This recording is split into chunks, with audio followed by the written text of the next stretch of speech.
Hello and welcome to the Knowledge Source. Indian Cabinet has approved export of Akash missile. तो आज के session में हम जानने की कोशिश करेंगे आकाश मिसाइल की जो एक्सपोर्ट के लिए अप्रूवल हो चुका है अभी यूनियन कैबिनेट के द्वारा, तो इसमें क्या फ़ायदा हो सकता है इंडिया के लिए।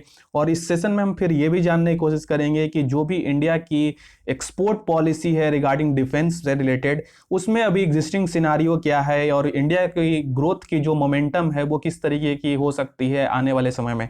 तो ये सब कुछ हम इस सेशन में डिस्कस करेंगे। तो चलिए स्टार्ट करते हैं। स्टार्ट करने से पहले मैं आपको बता दूं, आप हमारे टेलीग्राम चैनल और फेसबुक चैनल से आकर जुड़ सकते हैं, जिसके लिंक डिस्क्रिप्शन में मेंशन्ड है। तो देखिए, अभी डिफेंस मिनिस्ट्री ने अनाउंस किया है रिसेंटली, यानी कि यस्टरडे उन्होंने अनाउंस बेसिकली किया है कि जो आकाश मिसाइल सिस्टम है वो उस आकाश मिसाइल सिस्टम की एक्सपोर्ट के लिए जो हिंड्रेंसेस थे या फिर जो पॉलिसीज थी उससे उसको हटा दिया गया है। यानी कि अब आकाश मिसाइल सिस्टम जो है वो एक्सपोर्ट किए जा सकेंगे इंडिया को, डिफरेंट कंट्रीज को, और इस डिफरेंट कंट्रीज में बेसिकली फ्रेंडली नेशंस होंगे। तो इसमें अगर हम देखें कि ये जो कैबिनेट का डिसीजन लिया गया है ये इंडिया को बहुत सारे फायदे पहुंचाएंगे, जिसमें कि हमारा जो विजन है कि सेल्फ रिलायंट यानी कि आत्मनिर्भर भारत की जो कल्पना है हमारे प्रधानमंत्री नरेंद्र मोदी द्वारा, तो इसमें ये कहीं ना कहीं हेल्पफुल होगा। और इसके बाद अगर हम देखें कि ये जो सिचुएशन है ये कहीं ना कहीं हमारे जो गवर्नमेंट ऑफ इंडिया के द्वारा जो प्रपोज्ड किया गया है कि $5 बिलियन जो डिफेंस एक्सपोर्ट होना चाहिए बाय द ईयर 2025 तक, तो इसके करीब हम कहीं ना कहीं जाने की कोशिश कर रहे हैं और इसमें कहीं ना कहीं हम धीरे धीरे सक्सेसफुल भी हो सकते हैं। सो अगर हम देखें ये जो पॉलिसी है ये कहीं ना कहीं बहुत ही बेहतरीन पॉलिसी है, जहां पे हम डिफेंस एक्सपोर्ट को बढ़ा के अपना ना कि सिर्फ अपना एक स्ट्रेटेजिक सेल्फ रिलायंट की टैग जो है उसको बढ़ाना चाह रहे हैं, बल्कि हम एक पावर हब जो है वो कहीं ना कहीं उस दिशा में भी बढ़ रहे हैं। तो ये क्या करेगा कि ये जो पॉलिसी है वो हमारा डिफेंस एक्सपोर्ट जो होगा उससे कहीं ना कहीं स्ट्रेटेजिक रिलेशंस, हमारा जो फ्रेंडली रिलेशंस जो हमारा मेंटेन करना चाहिए किसी भी हमारे नेबरिंग कंट्रीज या फिर जो हमारी अलायंस कंट्रीज हैं, तो उससे हमारा कहीं ना कहीं हमारा रिलेशंस जो है और कहीं ना कहीं सुदृढ़ होगा और इससे हमें फायदा होने का होगा आने वाले समय में। सो अगर हम देखें कि इंडिया जो ये आकाश मिसाइल सिस्टम जो है उसको अभी एक्सपोर्ट करेगा, तो इसके बारे में हम थोड़ा देख लेते हैं। देखिए, ये आकाश जो सिस्टम है, आकाश ये surface to air missile system है जो कि 5 कोर मिसाइल्स जो कि हमारा इंटीग्रेटेड गाइडेड मिसाइल्स के अंडर हमने डेवलप करना था 1983 में, तो उस समय ये स्टार्ट किया गया था। और ये जो अगर देखें हम इसको आईएएफ इंडियन एयरफोर्स और इंडियन आर्मी ने भी इसको इंडक्ट किया है अपने अपने बेड़े में। तो ये कहीं ना कहीं ये जो एक बहुत ही ट्रस्टेड है। और ये मिसाइल सिस्टम जो अगर मैं बात करूं, ये इसकी रेंज अगर 25 किलोमीटर तक है और ये low radiation all weather missile system है जो कि 96% तक इंडिजिनियस है, यानी कि स्वदेशी बना हुआ है। ये भारत ने खुद अपने से डेवलप्ड किया है और ये हैंडल कर सकता है मल्टीपल एरियल थ्रेट्स, जो कि डिफरेंट एरियाज से डिफरेंट अगर कोई थ्रेट्स आ रहा है उसको टारगेट कर सकता है साइमल्टेनियसली, फिर एक लॉन्चर पैड से। तो इस तरीके की ये बहुत ही बेहतरीन टेक्नोलॉजी है जो कि इंडिया ने खुद डेवलप किया है। इसमें अगर देखें हम जो प्रिसीजन है या फिर जो मैं बोलूं एक्यूरेसी है जो टारगेट को हिट करने की, वो अराउंड 88% है, जो कि एक मैसिव है in terms of protecting the zone of India. तो इस तरीके के सिनारियोज में अगर देखें हम, तो ये आकाश मिसाइल सिस्टम जो है एक बहुत ही लिथल वेपन सिस्टम है।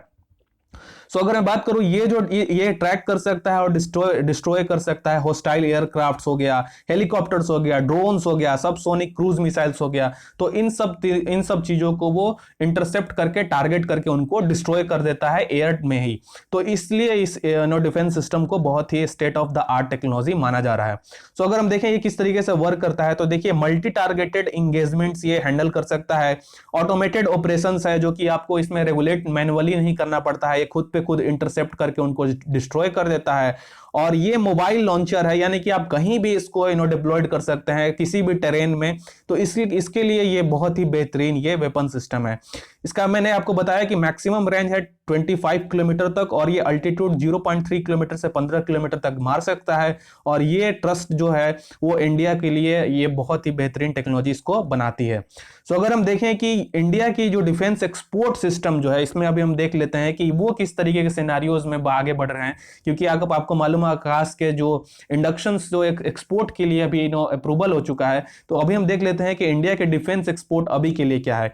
तो अगर हम देखें लास्ट 3-4 सालों में हमारी जो एक्सपोर्ट है, डिफेंस एक्सपोर्ट में बात करूं, वो 700% तक ग्रोथ हो चुका है इसमें, और ये ऑल टाइम हाई 2019 में पहुंच चुका था। और अगर देखें हम 19th इन द लिस्ट, अगर हम देखें एक्सपोर्ट में हमारा एक्सपोर्ट डिफेंस एक्सपोर्ट जो हमारा लिस्ट में 19th पोजीशन पे थे हम, अकॉर्डिंग टू द CDS यानी चीफ ऑफ डिफेंस स्टाफ के द्वारा। सो अगर हम देखें इंडिया जो है वो अपने डिफेंस एक्सपोर्टर को बहुत तेजी से आगे बढ़ा रहा है, और लेकिन अभी के लिए ये भी एक सिचुएशन है कि 9.2% जो ग्लोबल आर्म इंपोर्ट होते हैं वो इंडिया करता है, जो कि एक वरीसम सिचुएशन भी है। सो अगर हम देखें इंडिया अभी एम कर रहा है कि जो 2025 तक, यानी कि उसमें 25% जो बिलियन डॉलर जो है उसमें टोटल टर्नओवर जो है वो एक्सपोर्ट करने का मेजर एम रखा गया है बाय द ईयर 2025। और इसमें जो है 5% जो एरोस्पेस और डिफेंस गुड्स में भी इसका मेजर एम रखा गया है by the defence production and export promotion policy.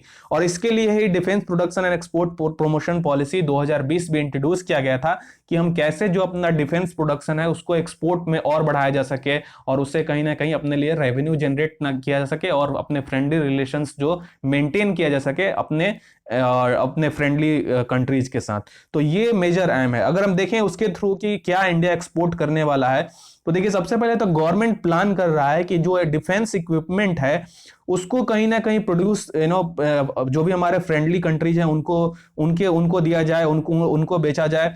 और इसी के थ्रू अगर हम देखें तो जहां पे जो भी सिविल वार जो भी अफेक्टेड कंट्रीज नहीं है उसको डिफरेंट कंट्रीज को इंडिया अपना आर्म्स एक्सपोर्ट कर रहा है। इसमें इंडोनेशिया को एक्सपोर्ट किया, और रिसेंटली अगर हम देखें जापान, इंडिया ने अभी नेपाल और ओमान जैसे कंट्रीज को अपने राइफल्स भी सेल किए हैं। और इंडिया कहीं ना कहीं धीरे धीरे वियतनाम के साथ भी डील करने वाला है regarding the supply of armaments. So इसमें अगर हम देखें कि जो भी डिफेंस या को डेवलपमेंट एम जो है वहां पे डिफरेंट कंट्रीज के साथ इंडिया एक कोलैबोरेशन कर रहा है, और इसमें कहीं ना कहीं अपना एक्सपोर्ट जो है उसको आगे बढ़ाने की कोशिश कर रहा है। सो अगर हम देखें इंडियन वेपन सिस्टम जो है, सबसे पहले इंडिया एम ये कर रहा है कि जो भी चाइनीज गवर्नमेंट है या चाइना के जो भी एक्सपोर्ट हो रहे हैं रिगार्डिंग डिफेंस, उससे कहीं थोड़ा चीपर भेजा जाए और जो बेस्ट इन द क्वालिटी भेजा जाए, ताकि जो डिफरेंट कंट्रीज है हमारा जो वेपन सिस्टम है उसको अडॉप्ट किया कर सके।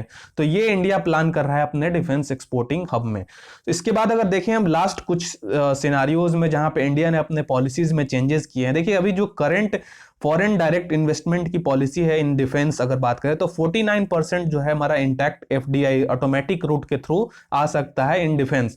उसको अब इंक्रीज करके भारत ये सोच रहा है कि 49% से उसको केस बाय केस, उसको जैसे कि अभी केस बाय केस होता है कि डिफेंस एक्सपोर्ट इंपोर्ट में फॉरेन डायरेक्ट इन्वेस्ट में वो इंक्रीज हो सकता है, लेकिन अभी इसको डिफरेंट सेक्टर्स में भी इसको इंक्रीज भारत करने की कोशिश कर रहा है। और इसमें भारत ये कंसिडर कर रहा है कि जो FDI की लिमिट है उसको अभी 49% से 74% तक इंक्रीज किया जा सके। और इसमें डिफरेंट कंपनीज जो है हमारे इंडिया में उसके थ्रू इंडिया कोलैबोरेट कर रहा है और फिर बात भी कर रहा है, और जिससे कहीं ये हमारा फायदा, मेन मकसद है कि जो एक्सपोर्ट पॉलिसी जो है उसको थोड़ा इजियर बनाया जा सके, ताकि एक्सपोर्ट करने में हमें भारत में सहूलियत हो। तो इसके लिए इंडिया कर रहा है कि बिगेस्ट, अगर देखें हम, इंडिया अभी बिगेस्ट आर्म इंपोर्टर है अभी के लिए। और इंडिया जो कर रहा है कि डोमेस्टिक प्रोडक्शन जो है उसको रिवाइव करने की कोशिश कर रहा है, और उसमें फिर ये जो डोमेस्टिक अगर पॉलिसी जो रिवाइव होगी फिर उसको एक्सपोर्ट करने की कोशिश की जाएगी। अगर FDI लिमिट जो है उसको इंक्रीज हो जाती है इंडिया के लिए, तो इसमें कहीं ना कहीं इन्वेस्टमेंट आएगा और इसमें जॉब्स की प्रोस्पेक्ट जो है वो भी इंक्रीज होगी। और इससे क्या होगा कि हमारा जो इंपोर्ट है वो भी धीरे धीरे वो रिड्यूस हो सकेगा। तो इस तरीके के जो बेनिफिट्स हैं वो गवर्नमेंट ऑफ इंडिया को ये फायदा पहुंचा सकता है। So that's it for today. मैं आशा करता हूं कि इस सेशन में आपको कुछ नया सीखने को मिला होगा। So thank you as always for joining.